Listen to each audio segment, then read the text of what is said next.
नमस्कार। आज हम एक बहुत ही दिलचस्प कहानी पर नजर डालेंगे। कैसे प्राचीन भारत के छोटे छोटे बिखरे हुए राज्य एक साथ आए और भारत के पहले महान साम्राज्य की नींव रखी। तो सवाल ये उठता है कि करीब 600 ईसा पूर्व में जब भारत कई छोटे छोटे राज्यों में बटा हुआ था, तो आखिर ऐसा क्या हुआ कि उनमें से एक राज्य इतना शक्तिशाली बन गया कि उसने बाकी सब पर कब्जा कर लिया और एक विशाल साम्राज्य खड़ा कर दिया। ये कहानी है रणनीति, संसाधनों और बड़ी बड़ी महत्वाकांक्षाओं की। और हाँ, प्रतियोगी परीक्षाओं में इस टॉपिक से बहुत सारे सवाल पूछे जाते हैं, तो चलिए इसे अच्छे से समझते हैं। तो आज हम क्या क्या देखने वाले हैं। सबसे पहले हम उस नए दौर की शुरुआत को समझेंगे, फिर उन 16 महाजनपदों के बारे में जानेंगे। इसके बाद देखेंगे कि कैसे 4 बड़ी शक्तियों के बीच एक सिंहासन के लिए जंग छिड़ी। फिर ये विश्लेषण करेंगे कि आखिर मगध ही क्यों जीता, और आखिर में देखेंगे कि भारत के पहले साम्राज्य का निर्माण कैसे हुआ। तो चलिए शुरू करते हैं पहले हिस्से से, एक नए युग का उदय। देखते हैं कि कैसे कबीलों से राज्यों का सफर तय हुआ। देखिए, ये जो पॉलिटिकल एवोल्यूशन हुआ, ये रातों रात नहीं हुआ। सबसे पहले ऋग्वैदिक काल में थे जन, मतलब कबीले। फिर उत्तर वैदिक काल आते आते ये बने जनपद, यानी एक तय इलाके में बसी बस्तियां। और फिर लगभग 600 ईसा पूर्व में इन्हीं में से कुछ जनपद इतने बड़े और शक्तिशाली हो गए कि वो महाजनपद कहलाए। अब सवाल ये है कि ये बदलाव आया कैसे। इसका सबसे बड़ा कारण था लोहा। लोहे के औजारों का जब बड़े पैमाने पर इस्तेमाल शुरू हुआ तो जैसे क्रांति आ गई। जंगलों को साफ करना आसान हो गया, खेती बढ़ी, और जब खेती बढ़ी तो अनाज जरूरत से ज्यादा होने लगा। इसी सरप्लस अनाज की वजह से जनसंख्या बढ़ी, बड़े बड़े शहर बसे, और इन शहरों को चलाने के लिए एक सिस्टम की जरूरत पड़ी। और इसी के साथ राज करने का तरीका भी बदल गया। पहले क्या होता था, एक राजा दूसरे को हराता था और हारा हुआ राजा उसे श्रद्धांजलि या ट्रिब्यूट के तौर पर एक बार कुछ दे देता था और बात खत्म। लेकिन अब जीतने वाला राजा हारे हुए इलाके से कर यानी टैक्स वसूलने लगा, वो भी रेगुलरली। मतलब अब जीत का मकसद सिर्फ दबदबा बनाना नहीं था, बल्कि एक ऑर्गेनाइज स्टेट बनाना था जिसकी अपनी एक रेगुलर इनकम हो। तो इस नए दौर में पूरे भारत में करीब 16 बड़ी शक्तियां या महाजनपद उभरे। अब जरा देखते हैं कि प्राचीन भारत का पॉलिटिकल मैप उस समय कैसा दिखता था। लेकिन एक मिनट, हमें इन 16 महाजनपदों के बारे में पता कैसे चलता है? इनके नाम, इनकी राजधानियां, ये सारी जानकारी कहां से आई? ये सवाल एग्जाम्स में अक्सर पूछा जाता है। इसका जवाब हमें उस समय के धार्मिक ग्रंथों में मिलता है, खास तौर पर बौद्ध ग्रंथ जैसे अंगुत्तर निकाय और महावस्तु, और जैन ग्रंथ भगवती सूत्र। इनमें से भी अंगुत्तर निकाय में दी गई 16 महाजनपदों की लिस्ट को सबसे ज्यादा ऑथेंटिक माना जाता है। इसे याद रखिएगा। वैसे तो कुल 16 महाजनपद थे, पर यहाँ कुछ सबसे शक्तिशाली और महत्वपूर्ण महाजनपदों की लिस्ट है, जैसे मगध, जिसकी राजधानी राजगृह या बाद में पाटलिपुत्र बनी। अवंती, जिसकी राजधानी उज्जैन थी। कोसल, वत्स, काशी, वज्जी, गांधार, इन सब की राजधानियां और आज के दौर में ये कहाँ पड़ते हैं, ये जानना बहुत जरूरी है। एग्जाम्स में अक्सर मैच द फॉलोइंग वाले सवाल यहीं से बनते हैं। अब इन 16 में से भी 4 महाजनपद ऐसे थे जो बाकियों से कहीं ज्यादा ताकतवर थे, और इन्हीं चारों के बीच शुरू हुई वर्चस्व की एक लंबी लड़ाई। तो ये 4 दावेदार थे, मगध, अवंती, कोसल और वत्स। गंगा के मैदानी इलाकों पर कब्जे के लिए इन चारों के बीच लगभग 100 साल तक लड़ाइयां और संधियां चलती रहीं।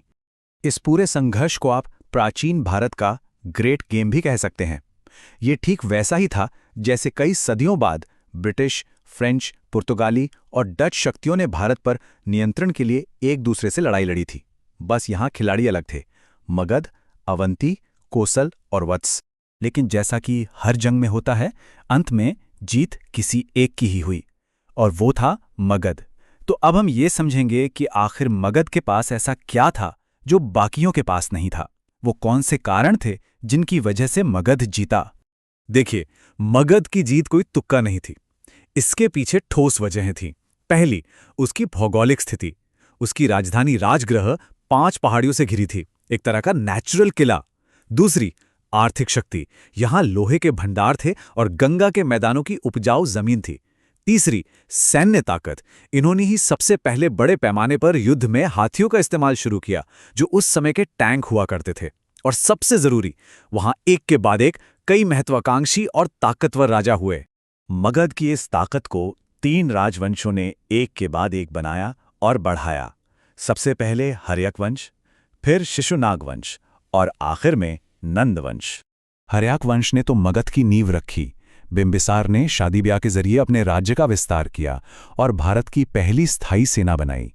फिर उसके बेटे अजातशत्रु ने आक्रामक नीति अपनाई और कोसल, काशी जैसे ताकतवर राज्यों को भी जीत लिया।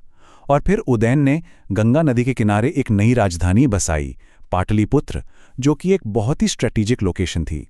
हर्यक वंश के बाद आया शिशुनाग वंश, और इन्होंने वो काम किया जो बहुत जरूरी था। इन्होंने मगध के सबसे बड़े दुश्मन अवंती को हमेशा के लिए खत्म कर दिया और उसे मगध साम्राज्य में मिला लिया। ये एक टर्निंग पॉइंट था, 100 साल पुरानी दुश्मनी का अंत। और फिर आए नंद। नंद वंश के संस्थापक महापद्म नंद को तो भारत का पहला साम्राज्य निर्माता भी कहा जाता है। उन्होंने पारंपरिक क्षत्रिय राजवंशों को हराकर एक बहुत बड़ा सेंट्रलाइज्ड साम्राज्य बनाया और कलिंग तक को जीत लिया। इन्होंने ही मगध को उसकी शक्ति के चरम पर पहुंचाया। तो अब तक मगध की नींव पूरी तरह तैयार थी। एक शक्तिशाली राज्य से एक अखिल भारतीय साम्राज्य बनने के लिए अब बस एक आखिरी धक्का चाहिए था। लेकिन कहानी में एक ट्विस्ट था। नंद वंश का आखिरी शासक धनानंद था तो बहुत अमीर, लेकिन अपनी प्रजा के बीच बिल्कुल भी पॉपुलर नहीं था। चाणक्य ने सही कहा था कि असली खतरा बाहर से नहीं, बल्कि सिंहासन पर बैठे एक अलोकप्रिय शासक से होता है।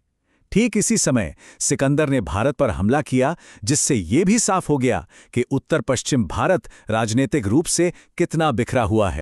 और इसी मौके का फायदा उठाया चंद्रगुप्त मौर्य ने। महान रणनीतिकार चाणक्य के मार्गदर्शन में चंद्रगुप्त ने इस अलोकप्रिय धनानंद को गद्दी से उखाड़ फेंका और मौर्य राजवंश की स्थापना की। उन्होंने अपने से पहले के राजाओं द्वारा बनाए गए मगध के विशाल साम्राज्य की बागडोर संभाली। इसके बाद चंद्रगुप्त ने उन सभी इलाकों पर भी कब्जा कर लिया जो सिकंदर के वापस जाने के बाद खाली हो गए थे। इस तरह उन्होंने पूरे उत्तर भारत को एक किया और भारत के पहले अखिल भारतीय साम्राज्य का निर्माण किया। जिस सपने की शुरुआत सदियों पहले बिंबिसार ने देखी थी, उसे आखिरकार चंद्रगुप्त मौर्य ने पूरा किया। तो हमने देखा कि मगध ने रणनीति, संसाधन और तलवार के दम पर एक साम्राज्य खड़ा कर दिया।